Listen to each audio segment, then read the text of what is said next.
मेरे अज़ीज़ दोस्तों, आप सबको NDQ TV4 पर खुश आमदीद। मेरे अज़ीज़ दोस्तों, अगर हमने तरक्की करनी है, हमें फिर बरतानिया की, यूरोप की तलकीद करनी पड़ेगी। मेरे अज़ीज़, बात यूँ है,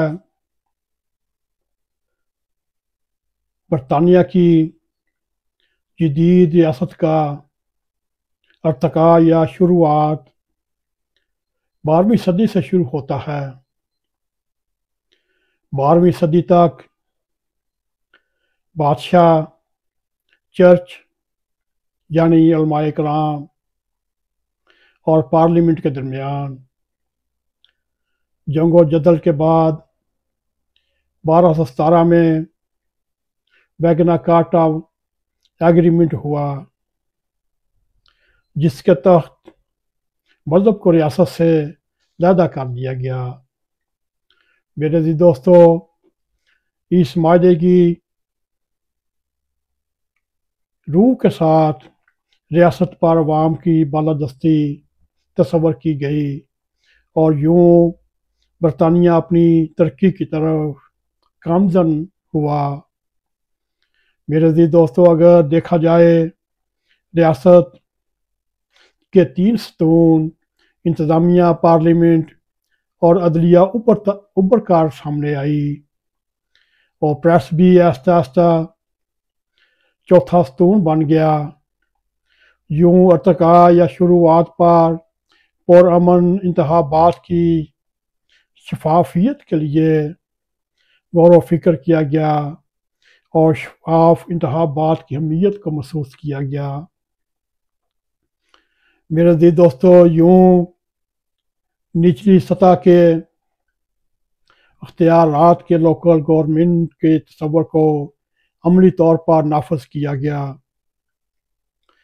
बरतानिया में गुलामी का दौर ख़त्म किया गया।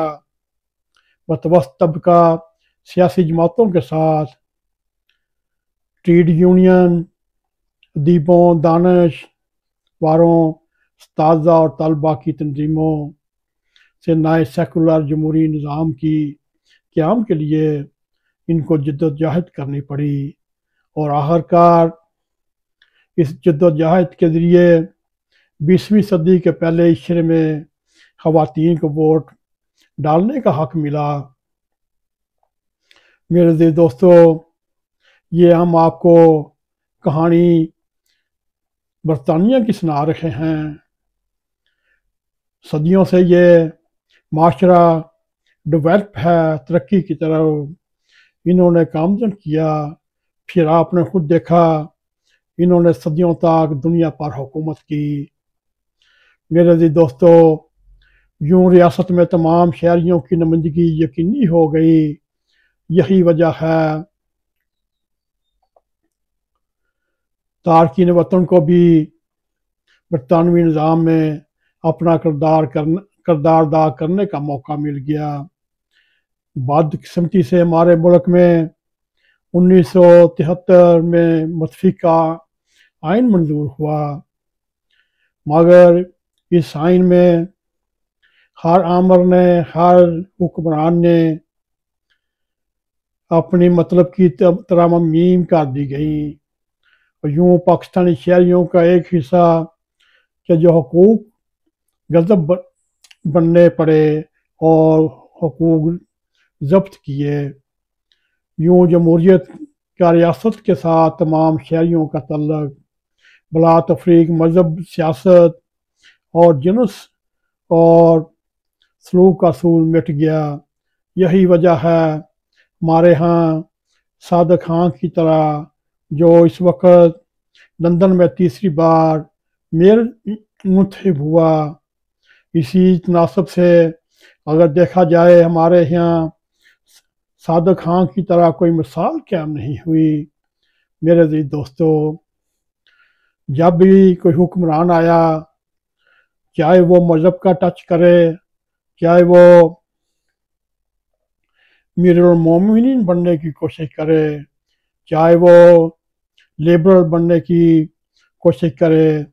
میرے عزیز دوستو، یہ پاکستان کی بدقسمتی ہے، ان کو کوئی آج تک سلطان نصیر نہیں ملا۔ اگر سلطان نصیر مل جاتا، پاکستان کہاں کا کہاں پہنچ جاتا۔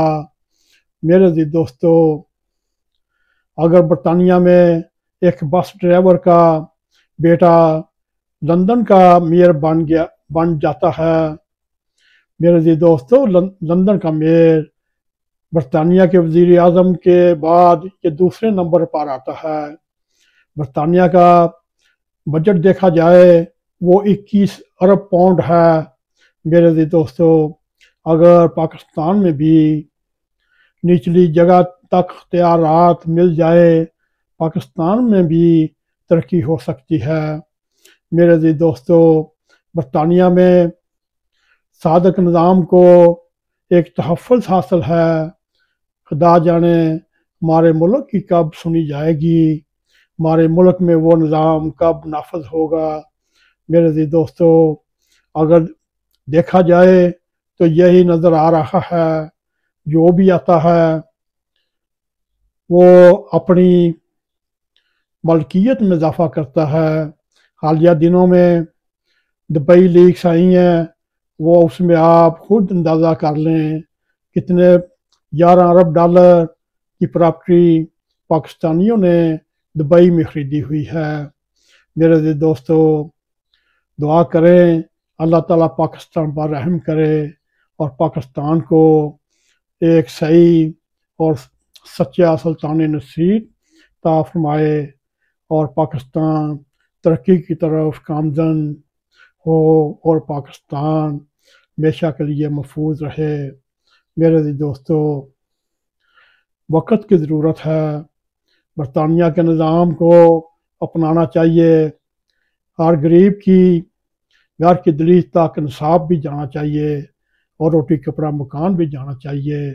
میرے عزیز دوستو، اللہ کرے ایسا ہی ہو۔ اگر آپ کو ہمارا یہ پروگرام پسند آئے، اس کو لائک بھی کریں، اس کو شیئر بھی کریں اور کمنٹ سیکشن میں جا کر اپنا اظہار خیال کرتے ہوئے NAQTV4 کو سبسکرائب کریں اور جاتے جاتے بیل آئیکن کو کلک کریں تاکہ ہماری آنے والی ویڈیو آپ تک پہنچتی رہیں۔ اسی کے ساتھ ہمیں اجازت دیں۔ السلام علیکم ورحمۃ اللہ وبرکاتہ۔